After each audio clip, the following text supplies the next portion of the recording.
오늘 말씀은 룻이라는 여인에 대한 이야기입니다. 이 룻에 대한 여인에 대한 이야기를 들어보신 분도 계실 것이고 또한 듣지 못한 계신 분도 계실 것입니다. 근데 제가 기도하면서 하나님께 이 말씀을 주셨고 저희 본문 안에서 우리가 나눌 주된 내용이 뭐냐면 어떤 사람이 하나님의 은혜를 경험한가입니다.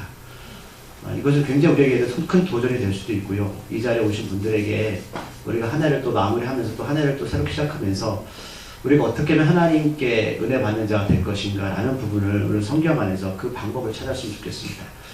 하나님께서 우리에게 말씀 주신 목적은 그저 그것을 듣고 착하게 살아라 라고 주신 것이 아니라 믿음의 선배들을 통해서 그 길을 열어놓으신 겁니다. 그럼 우리는 그 말씀을 듣고 우리가 그것을 학습하는 거예요. 그리고 그렇게 살아가는 겁니다. 그러면 그 길을 따라가다 보면 하나님이 오늘 룻에게 은혜를 주신 것처럼 동일하게 우리들에게도 동일한 은혜를 주실 줄 믿습니다.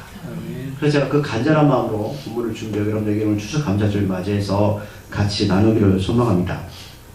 오늘 룻이라는 여자는 이방 여인입니다. 그러니까 모압 지방이라는 그 지역의 이방 여자인데 이 여인이 시어머니를 따라서 베들레헴으로 오게 됩니다. 이 시어머니 이름은 나옴이라는 여인인데 둘 다 며느리나 또 시어머니나 둘 다 남편이 없습니다. 그리고 남편이 없다는 과부잖아요. 지금도 그렇지만 옛날에 얼마나 과부로 살아가기가 쉽지 않습니다. 살기가 막막했습니다. 그래서 며느리인 룻이 오늘 본문에 보면 선택할 수 있는 방법, 그러니까 먹고 살기 위한 방법이 많지 않았습니다. 만약 지금 여러분 우리가 여자들이 마음만 먹으면 나가서 일을 할 수도 있고 또 직장 넣을 수 있잖아요. 근데 지금도 우리가 나이를 먹으면 아시겠지만 참 남자나 여자나 먹고 살 일이 막막하지 않습니까? 그럴 때 룻은 어떤 선택을 하였을까요? 룻은 오늘 본문에 보면 이렇게 결정합니다. 누군가의 밭에 가서 추수한 것에서 남은 이삭을 가져다가 시어머니를 봉양하고 우리가 먹고 살아야겠다. 그러면 우리가 이야기만 들어도 비참한 이야기 아닙니까? 쉽게 말하면 그런 거예요. 그러니까 남에 가서 동정을 얻거나 또는 남이 먹다 남은 것을 가져다가 먹고 살겠다. 왜냐하면 방법이 없어요. 무엇인가 다른 일을 하면 좋은데 룻에게는 선택권이 없다는 이야기입니다. 그리고 여기서 저는 참 마음이 아팠어요. 우리가 지금 열심히 일을 하고 여러분 나름대로의 직장이 있잖아요. 물론 내가 볼 때는 참 이거 별것도 아니고 남들이 볼 때는 우신을 갖지만 여러분 그래도 하나님께서 우리에게 그 일을 주셨다는 것입니다. 오늘 룻은 그 일도 못하는 거예요. 그냥 이삭을 주우러 밭에 가고자 합니다. 여러분 우리가 잘 알지만 이 룻은 나중에 누구의 조상이 됩니까? 예수님의 조상이 되는 거예요. 성경에 당당히 족보에 기록된 여인입니다. 이 여인은 유대 여자가 아니에요. 이방 여인이에요. 이것은 우리가 큰 의미를 다가오는 것이에요. 이방 여인은 여러분 절대로 유대 안에 속할 수도 없고 그런 은혜를 받을 여자가 아니라는 겁니다. 그러니까 조건이 하나도 되지 않는 여인이에요. 근데 이 여인이 어떻게 예수님의 조상이 되었는가라는 것이죠. 어떻게 이 여인이 하나님의 은혜를 받았는가라는 겁니다.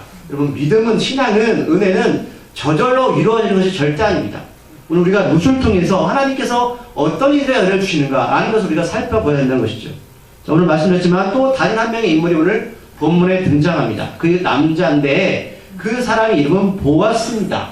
자, 이 보아스라는 사람을 오늘 성경에 보니까 1절에서 이렇게 기록하고 있습니다. 베들레헴에서 유록한 자라고 기록하고 있습니다. 유록하다는 것은 두 가지 뜻을 갖고 있어요. 쉽게 말하면 돈이 많은 남자예요. 재물이 많은 남자. 또 한 가지는 어떤 뜻이냐면 도덕적으로 존경할 만한 남자입니다. 그러니까 룻이 예수님의 조상이 되었다면 나중에 둘이 결혼하거든요. 그러니까 보아스도 예수님의 조상이 됐다는 것이죠. 그러니까 사람들은 여러분 돈만 많기를 바라요. 그렇지 않다는 것입니다. 하나님 말씀하시는 하나님이 우리의 은혜 주시는 사람은 어떤 사람이냐? 도덕적으로 기준으로 세상을 볼 때 존경받는 이들이라는 거예요. 목사님 저는 돈이 없어요. 여러분 관계없습니다. 하지만 하나님께서 우리가 하나님의 말씀에 은혜에 합당하다면 하나님께 이런 복을 허락하시겠죠. 말씀하지만 보아스는 그 어머니가 할머니가 바로 기생라합이었습니다. 성경학자는 그렇게 추측합니다. 아시나요 기생라합? 여호수아 그 여리고성이 무너질 때에 그 성 안에서 유일하게 그 하나님의 사람들을 맞이했던 그 라합, 그 여인도 직업이 기생이었습니다.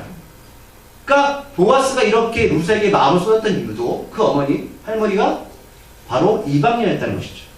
자, 그런 것을 여러분 배경에 두시고 자 2절에 보면 자 오늘 룻이 먹을 것이 없어서 이삭을 주러 갑니다. 그때 시어머니에게 이렇게 말을 합니다. 2절에 보면 내가 밭으로 가서 누구에게 은혜를 입으면 그를 따라서 이삭을 죽겠나이다. 자, 2절에 이게 어떤 의미일까요? 그러면 하나님께서는 이 과부나 나그네나 고아들 위해서 모퉁이법이라는 것을 만들어 오셨어요. 이거 우리가 이 부분도 성경을 배우면서 나왔습니다. 이 모퉁이법이 뭐냐면, 자, 내 밭을 추수할 때에 한 곳의 구석에 모퉁이에 이삭은 남겨둡니다. 왜요? 고아와 과부 나그네 어려운 자들이 와서 자유롭게 배에 가서 먹고 살려고 하나님께서 그것을 남겨주셨습니다. 이게 바로 모퉁이법입니다. 그런데 자, 이스라엘 백성들이 하나님의 은혜로 가나안 땅에 들어와서 농사를 짓기 시작하고 많은 풍요를 먹기 시작했습니다. 그래서 모든 것이 풍요로워지니까 이들이 하나님의 법을 잊기 시작했습니다. 하나님께서 그들에게 허락하신 모퉁이법, 같이 더불어 먹고 살아라, 이것을 잊기 시작했다는 거예요. 그 무슨 말씀이냐면 이제 추수할 때가 되면 자연스럽게 그 모퉁이에 이삭을 남겨두면 사람들이 와서 그것을 베서 가져가면 되는데 그런 밭이 점점 줄어들고 있다는 거예요. 그렇다면 이제 이 사회 공동체 안에서 누가 더 힘들까요? 고아, 과부, 나그네들입니다. 어디 가서 이삭을 주어야 되는데 이삭을 줄 데가 없습니다. 그래서 오늘 이 룻이 은혜를 입으면 이 말 속에 이게 어떤 뜻이냐면, 은혜를 입으면 이것을 히브리 언어에 찾으면 이런 해석입니다. 집주인의 마음에 들면, 이 해석입니다. 왜 이 말을 쓸까요? 자, 사람들이 이제는 이 모퉁이법에 관심이 없습니다. 나만 잘 먹고 잘 살면 돼요. 그럼 내가 어디 가서 밭에 가서 이삭을 줘야 되는데 사람들이 밭을 내어주지 않습니다. 그러면 룻의 입장은 뭐예요? 모압 여인이에요. 아는 사람도 없어요. 어디 가서 이삭을 줍니까? 시어머니, 어떤 주인이 그 마음에 맞으면 들면 저는 이삭을 줄 것 같아요. 저는 이것을 이렇게 해석했어요. 하나님 마음에 들면, 하나님 마음에 드는 사람. 우리가 이때 살아가면서 막막하고 힘들 때에 우리가 이렇게 기도해야 됩니다. 하나님, 하나님 마음에 드는 사람이 되게 해주세요. 룻은 이렇게 시작합니다. 왜요? 어디 가서 어떻게, 어느 집에서 여러분 이삭을 주겠습니까? 룻은 3절에 보면 가서 베는 자를 따라서 이삭을 줬습니다. 어느 밭에 도착을 했습니다. 이게 무슨 뜻이냐면, 이것도 법이 있는데, 추수하는 자가 밀이나 보리를 추수할 때에 먼저 여러분 옛날 낫지를 해보셨나요? 자, 벼나 밀이나 밀 같은 거를 곡식을 이제 베어갑니다. 그런데 뒤에 줄기가 남아있잖아요. 그런데 3가닥 이상이 남은 줄기는 손을 대지 못합니다. 이게 법이에요. 무슨 말씀이에요? 3가닥 이상 남은 것은 만 이상이 남아있으니 다시 주인 몫입니다. 대신 2줄기나 1줄기 정도 남아있으면 그것을 줄 수가 있어요. 그런데 어떤 주인은 너무 강박해서 일꾼들에게 야, 다 베어버려, 다 배, 이렇게 시킬 수 있잖아요. 어떤 주인은 일부러 그 어려운 자들 위해서 다 베지 않고 1가닥이나 2가닥 정도 남기고 추수하기 시작합니다. 그럼 주인의 마음도 읽으셔야 됩니다. 하나님 그 마음을 주시는 거예요. 무조건 가져가 하는 게 아니라 주는 이나 받는 이의 마음 속에서 서로 공동체적인 마음을 주는 것이죠. 자, 이 말 하는 거예요. 가서 베는 자를 따라서 이삭을 주겠습니다. 한 줄기나 2줄기가 남으면 제가 벨게요. 그 이삭을 내가 가져갈게요. 자, 정말 은혜가 필요합니다. 왜요? 주인이 그렇게 마음 먹고 남겨줘야 된다는 사실입니다. 그런데 오늘 성경은 이 룻이 간 그 밭이 누구의 밭이다?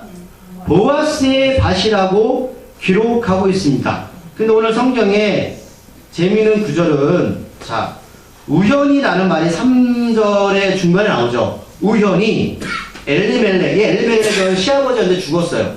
엘리멜렉의 친족 보아스에게 속한 밭에 이르렀더라. 우연히, 이게 무슨 뜻이에요? 룻은 그 집 보아스 집인지 몰랐어요. 생각해 본 적도 없습니다. 근데 그렇게 선택한 집이 보아스인데 오늘 성경이 이것을 우연이라고 표현하고 있는데, 제가 우연이라는 단어를 국어사전에 찾아봤어요. 뭐라고 해석하고 있냐면, 어떤 일이 뜻하지 않게 저절로 생겨 묘하게. 이 묘하게가 어떤 뜻이에요? 이건 사람이 예측할 수 있느냐 아니라는 뜻입니다. 여러분 인생을 살아가면서 나는 이렇게 할 거야, 나는 이렇게 하면 성공할 거야, 나 이렇게 하면 난 망할 수 있어 라고 내가 아무리 계획하고 준비해도 인생은 묘하게 일어납니다. 그러니까 묘하게는 사람이 할 수 있는 일이 아니라는 뜻이죠. 그렇다면 오늘 룻이 이렇게 우연히 보아스 집에 간 것일까요? 누가 일을 하시는 거예요? 하나님이시죠. 하나님이십니다. 근데 우리가 이후에 우리가 살펴볼 건데, 그럼 왜 하나님은 이 룻한테 이런 우연이라는 은혜를 주셨을까요? 자, 시간과 공간이 딱 떨어져 맞아야 됩니다. 어떤 사람은 몇 초 사이에 목숨을 잃고요. 어떤 사람은 몇 초 사이에 여러분 생명을 찾아요. 우리가 그냥 우연이라고 말하지만 여기서 다 하나님께서 여러분 계획하신 겁니다. 자, 룻도 자신이 계산은 절대로 보아스 집에 온 것이 아니죠. 믿으시죠? 여러분 계산한다고 해도 이게 될 게 아닙니다.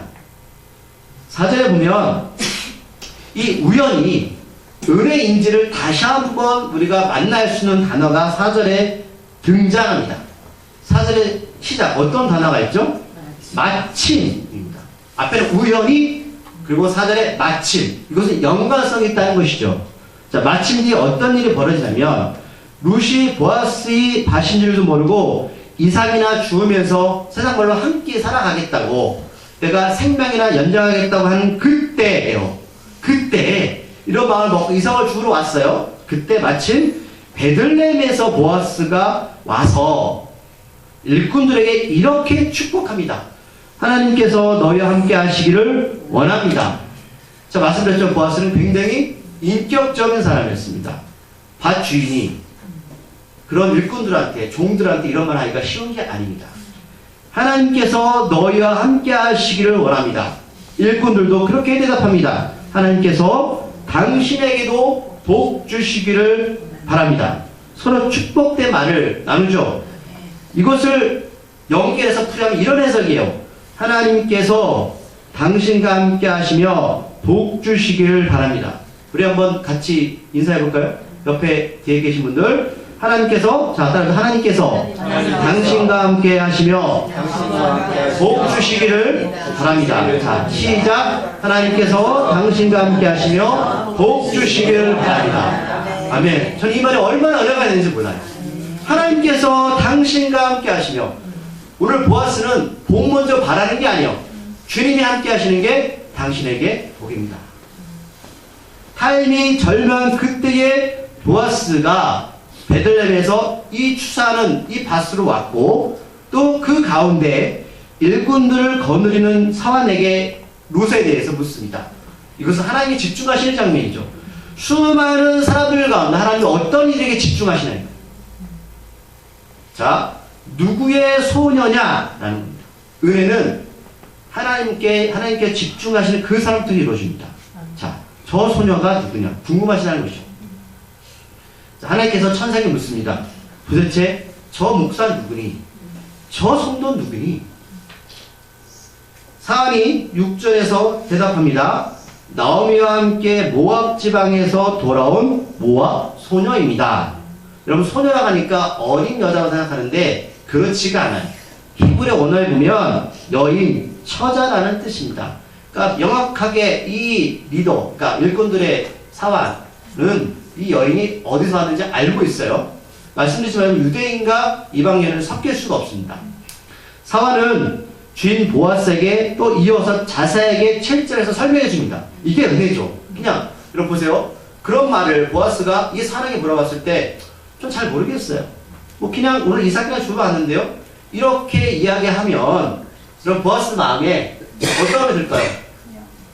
그런 여자보다 왜 그런 여인들은 많으니까. 그런데 이 사환이 7절에서 아주 자세하게 룻에 대해서 설명을 합니다. 근데 이 말이 부정적인 말이 아니라 아주 긍정적인 이야기예요. 어떤 사람이 여러분 잘 모르는 사람이 누구에 대해서 좀 알려줘라. 목사들도 그렇거든요. 김 목사 어떤 것 같아? 아유, 성격도 별로 안 좋고요. 그러면 그래? 사람이 선입견이 생겨요. 그런데 이 사환이 뭐라고 말하냐면 이렇게 말해요. 사환 자신에게 와서 되는 자를 따라 이삭을 죽게 하였고 잠시 쉰 이후에는 지금까지 계속 일을 하고 있습니다. 자, 앞에 부분은 자신한테 와서 힘드니까 제가 당신이 남은 그 이삭을 죽겠습니다라고 얘기한 거예요. 근데 후반절에서 이 말이 우리한테 다가와요. 이 여인은 잠시 쉰 이후에 지금까지 계속 일을 하고 있습니다. 이게 무슨 말이에요? 쉽게 말하면 맞아요. 성실한 여인입니다. 우리가 쉽게 말하면 농땡이 피지 않는 여인이에요. 잔머리 쓰지 않는 여인이에요. 하나님이 천사에게 물으시는 거예요. 야, 김 목사 어때? 하나님, 그 목사는 부족하고 연약하지만 하나님 앞에 참 성실한 목사입니다. 그 목사는 하나님 앞에 거짓 없는 목사입니다. 여러분, 제가 그렇다는 게 아니라 하나님께 천사에게 물으실 때에 여러분들 어떻게 하나님께 설명할 수 있는 내가 그런 삶을 살고 있냐고 제가 묻고 있는 겁니다. 하나님, 그 사람은요 정말로 환경이 어려움에도 불구하고 하나님 앞에 진실하게 성실하게 살아가고 있습니다. 이렇게 대답을 해준다는 것이죠. 이 의미에서 아시겠죠? 장께 부리지 않고 성실하게 일하는 룻을 사는 너무 좋게 보았습니다. 그녀의 성실이 또 하나의 은혜이죠. 이 부분은 분명하게 룻이 믿음의 열매를 보이는 행동입니다. 하나님의 은혜를 경험한 이들에게는 반드시 이런 믿음의 증거들이, 열매들이 나타납니다. 말씀드렸지만 여러분, 기적과 표적을 경험한 이들은 그냥 내가 가만히 있다고 되는 게 아니라 나의 모습을 하나님께 진실하게 보일 수 있는 믿음의 열매를 여러분 나타내셔야 된다는 거예요. 물론 이것은 계산적인 것이 아닙니다. 내가 정말 시어머니를 봉양하고자, 내가 누군가를 돕고자, 내가 하나님 앞에 정말 나의 믿음을 나타내고자 하는 그런 성실함이 배어있다는 것입니다. 후에 보면 구체적으로 이 나중에 보아스가 어떤 고백을 하는데 이 고백 가운데 보아스가 어떤 행동을 했기 때문에 이 보아스가 룻을 선택한 이유가 나와 있습니다.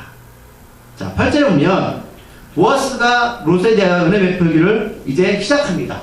무슨 말이에요? 하나님께서 이제 감동이 되어서 그 룻에 대해서 내가 너를 이렇게 해주겠다고 말하는 거예요. 자, 8절 말씀을 읽어보겠습니다. 8절 말씀 시작. 보아스가 룻에게 이르되 내 딸아 들으라, 이삭을 두러 다른 밭으로 가지 말며 여기서 떠나지 말고 나의 소녀들과 함께 있으라. 아멘. 여러분, 이렇게 우리가 이 부분을 앞에서 봤어요. 이게 무슨 뜻일까요? 멀리 가지 마. 나와 함께 있자. 여러분, 예수님의 이름의 뜻이 뭐라고? 임마누엘. 나와 함께 하는 자. 앞에서 말씀드렸지만 보아스가 일꾼들에게 복을 빌릴 때 뭐라고 말했어요? 하나님이 함께 하셨습니다. 똑같이 하게 하는 거예요. 무사, 나와 함께 하자. 하나님의 은혜는 이렇게 시작합니다. 왜 이렇게 말씀하시는 거예요? 나와 함께 하자. 그리고 나서 9절에 보면 구체적으로 또 말씀하고 있어요. 자, 뭐라고 말씀하냐면, 자, 보아스가 룻한테 이런 은혜를 줍니다. 자, 너는 베는 밭을 보고 그들을 따르라. 내가 그 소년 종들한테 명령했어. 어떤 명령이냐면, 네가 목마르면 어디 가지 말고 그들이 길어온 물을 그냥 마시면 돼. 우리가 이걸 보면 그냥 물? 이게 무음해야 라고 생각할 수 있죠. 그런데 여러분, 이 팔레스타인 지역은 우물이 많지가 않아요. 그리고 낮에 굉장히 덥죠. 그럼 물을 먹으려면 일어나다가 저 멀리 나가야 돼요. 여러분 생각해 보세요. 상상해 보세요. 그런데 보아스가 은혜를 베푸는 거야. 야, 내 종두에 물을 떠오면 그냥 같이 마셔. 생수를 마셔. 이것은 여러분 큰 은혜입니다. 보통 은혜가 아니에요. 보아스가 그에게 생수를 허락하는 겁니다.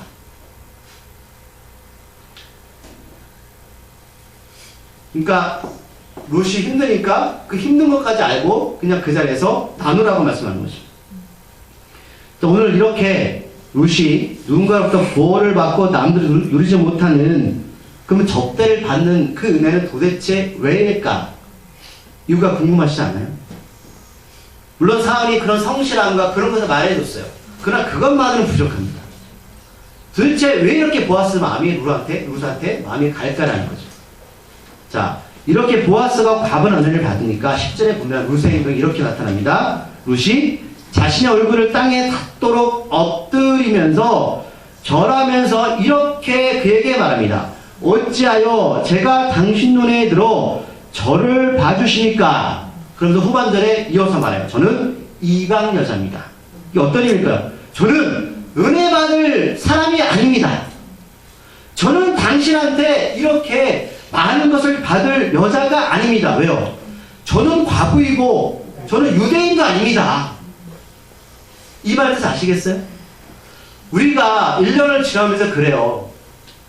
그냥 하나님이 그래 내가 이렇게 했으니까 주셨어. 우리 남편이, 우리 아내가 능력이 돼서 이렇게 했으니까 난 잘 살고 있어. 우리 자녀들 내가 이렇게 했으니까 아프지 않고 지금까지 열심히 공부했고 잘 되어주고 있어. 틀린 말은 아니죠. 그러나 룻은 그렇게 말하고 있지 않아요. 하나님 앞에, 보아스 앞에 저는 은혜 받을 사람이 아닙니다. 겸손함이죠. 우리 하나님 앞에 무엇을 받을 존재입니까? 우리가 무엇을 하나님 우리에게 주실 그런 반대 줘야 될 이유가 있습니까? 바짝 엎드립니다. 땅에 엎드려서 보아스요, 저는 은혜 받을 여인이 아닙니다. 하나님의 은혜를 아는 이들이 더 큰 은혜를 경험하게 됩니다. 내가 누린 은혜가 은혜인 줄 모르거나 당연히 본인은 누려도 된다는 교만은 결국 하나님이 주실 더 축복을 막는 것이죠. 17절에서 이제 보아스는 왜 룻한테 이런 은혜를 주는지 두 가지 이유를 우리에게 설명하고 있습니다. 우리 11절 말씀 읽어볼까요? 시작. 보아스가 그에게 대답하여 이르되 내 남편이 죽은 후로 내가 시어머니에게 간 모든 것과 내 부모와 그러나 전에 알지 못하던 백성에게로 온 일이 내게 분명히 알려졌느니라. 자, 원래 이 부분 두 가지를 이해하려면 1장을 읽어보셔야 되는데 1장에 어떤 장면이 나오냐면, 자, 말씀드렸지만 나오미는 원래 베들레헴에서 남편 엘리멜렉과 두 아들과 같이 살고 있었습니다. 그런데 흉년이 들었어요. 쉽게 말하면 어려운 일이 생겼습니다. 근데 베들레헴을 떠나면 안 돼요. 하나님이 약속한 땅이거든요. 그런데 흉년이 드니까 환경을 탓하면서 남편과 두 아들을 데리고 어디로 가냐면 모압으로 갑니다. 왜 모압으로 갔을까요? 모압 가면 먹고 살만해. 근데 여러분 그 땅 가면 안 돼요. 왜요? 하나님이 그 땅 가지 말라고 명령하셨거든요. 근데 환경이 힘드니까 떠나간 거예요. 예를 들면 그거죠. 우리가 신앙생활하면서 너무 살기 힘드니까 안식이라든지 하나님의 관계성 이런 게 있잖아요. 그걸 제쳐두고 세상이 쫓아가는 것에 따라갑니다. 여러분 그럴 수 있습니다. 왜요? 너무 힘드니까, 어려우니까. 그런데 안타까운 일은 모압에서 남편도 죽었죠. 두 아들도 죽고 말았습니다. 더 심각한 일이 벌어진 겁니다. 그런데 거기서 두 며느리를 얻게 되는데 그 한 명이 룻이고 또 한 명이 누구냐면 오르바라는 모압 여인이었습니다. 그런데 나오미가 이제 결심을 합니다. 난 더 이상 이 땅에 살 수가 없어. 하나님이 계신 베들레헴으로 갈 거야. 그래서 두 며느리를 모아두고 이렇게 서로 이야기를 합니다. 자, 나는 이제 고향 땅으로 갈 텐데 너희들 마음대로 너희 갈 길로 가. 나의 너희를 책임질 수가 없어. 그리고 유대 땅은 이방인들이 와서 살 수 있는 땅이 아니야. 그렇죠? 그때 한 며느리 오르바는 그 말대로 고향으로 돌아갑니다. 그건 뭐예요? 어머니를 따라가느니 차라리 고향 가서 나의 앞날을 도모하는 게 나아. 계산적이죠. 이해갑니다. 저라도 그럴 것 같아요. 이건 탓할 수가 없습니다요. 우리도 다 그렇게 살아갑니다. 그런데 룻은 어떻게 말하는지 한번 찾아볼까요? 룻기 1장 옆에 있는 장입니다. 성경책 아까 찾으신 데에서 룻기 1장 16절 17절 말씀.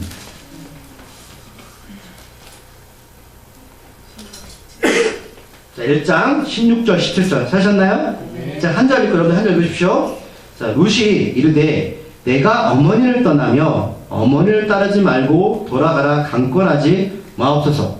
어머니께서 가시는 곳에 나도 가고 어머니께서 머무시는 곳에서 나도 머물겠나이다.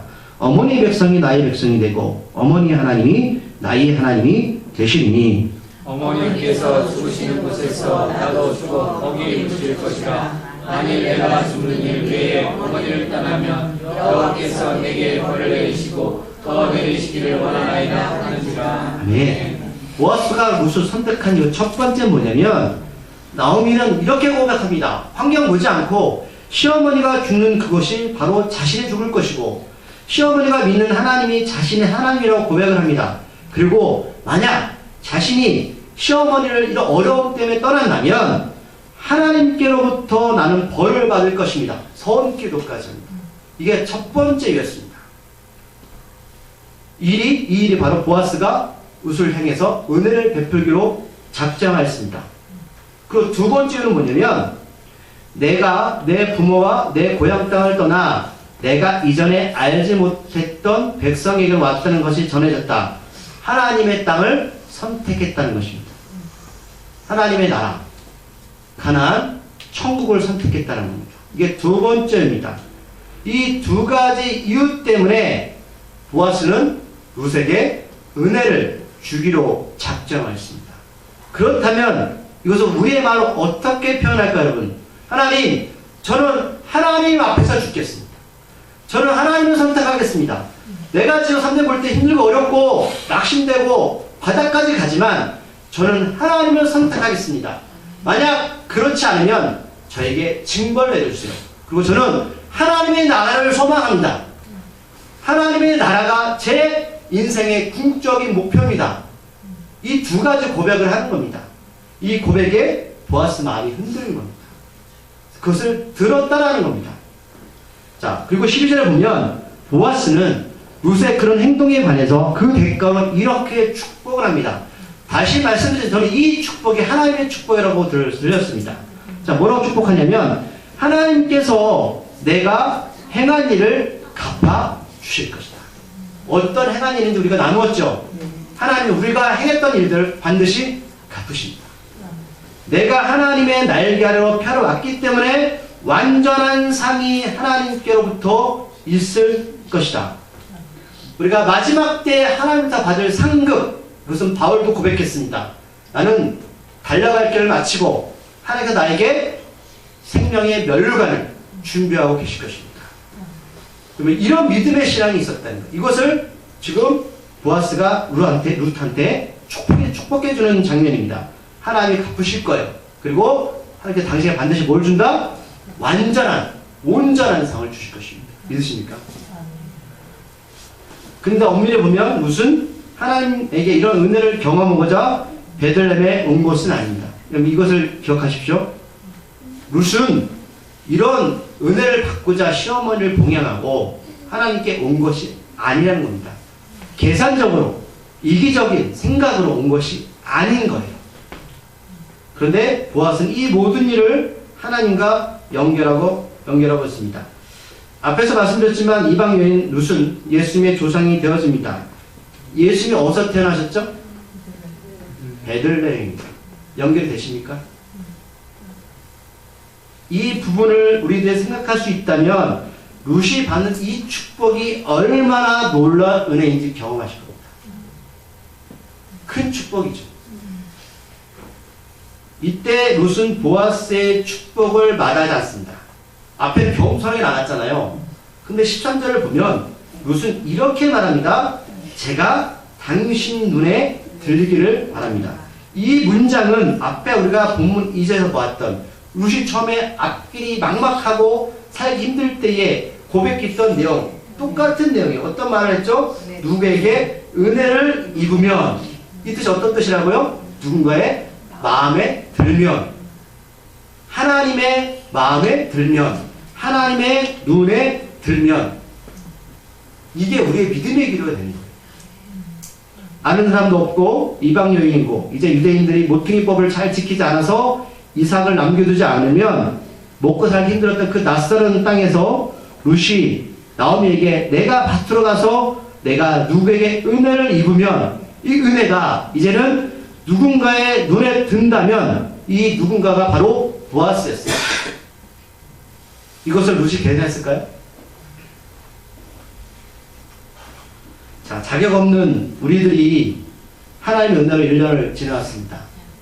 남들이 보면 그렇게 성공한 것도 아니고 누가 볼 때는 룻처럼 남들이 거창하게 추수할 때 그저 이삭이나 주우러 가는 눈치 보는 인생을 살아왔을지도 모르겠습니다. 하지만 하나님은 그럼에도 불구하고 우리들이 행한 모든 것을 지켜보고 계셨습니다. 저 하나님 나라 들어가기 전에 예수님을 얼마나 사랑하며 여기까지 온 것을 알고 계셨습니다. 그러기에 반드시 우리가 행한 이 모든 일을 통해서 하나님께서는 보답하실 것입니다. 우리가 살아온 1년, 이 1년의 세월이 앞으로 얼마나 더 쌓일지 모르겠지만 보아스가 룻을 위로한 것처럼 주께서 우리들을 위로하실 것입니다. 위로하시기에 오늘 하루도 견뎌내면서 살아갈 것이고 내일도 그 다음 날도 그렇게 우리는 견디며 살아갈 수 있습니다. 우리들이 잊지 말아야 할 한 가지, 여러분들 앞에 있는 말씀 모르겠어요. 여러분 집에 가서 다 잊으셔도 좋아요. 하지만 이 한 가지, 하나님의 눈과 마음에 드는 삶을 살아가는 것, 이게 바로 우리의 목표가 되어야 되고, 이것은 바로 은혜의 길이라는 것을 잊지 마십시오. 룻을 통해서 주님이 이 땅에 오셨던 우리를 통해서 우리 자녀들이 그 믿음의 길을 걸어가게 될 겁니다. 꿈도 없고 비전도 없고 그저 하루하루 시어머니 나오미와 함께 굶지 않기를 바라며 이삭을 주었던 룻은 우리들에게 하나님의 은혜를 받는 것이 무엇인지를 분명하게 보여주었습니다. 하나님으로부터 은혜 받을 만한 이가 은혜를 경험합니다. 여러분, 제가 서두에 말씀드렸지만 어떤 사람이 하나님의 은혜를 경험한지를 여러분 스스로 정리하십시오. 그게 바로 부모의 몫입니다. 우리가 그 길을 우리 아이들에게 열어줘야 되고요. 우리 이웃한테 열어주셔야 됩니다. 그게 바로 믿는 자, 먼저 믿은 자의 삶입니다. 기도하시겠습니다. 하나님의 뜻이 여기 모인 자들에게 함께하기를 소망합니다. 하나님의 은혜가 충만하게 하여 주시옵소서. 이제 우리가 같이 성례전을 합니다. 우리 성례를 할 때도 주께서 은혜를 내주셔서 이 포도주와 떡이 그저 포도주와 떡이 아니라 주님의 피와 몸이 되게 하여 주시옵소서. 예수님의 이름으로 기도드립니다.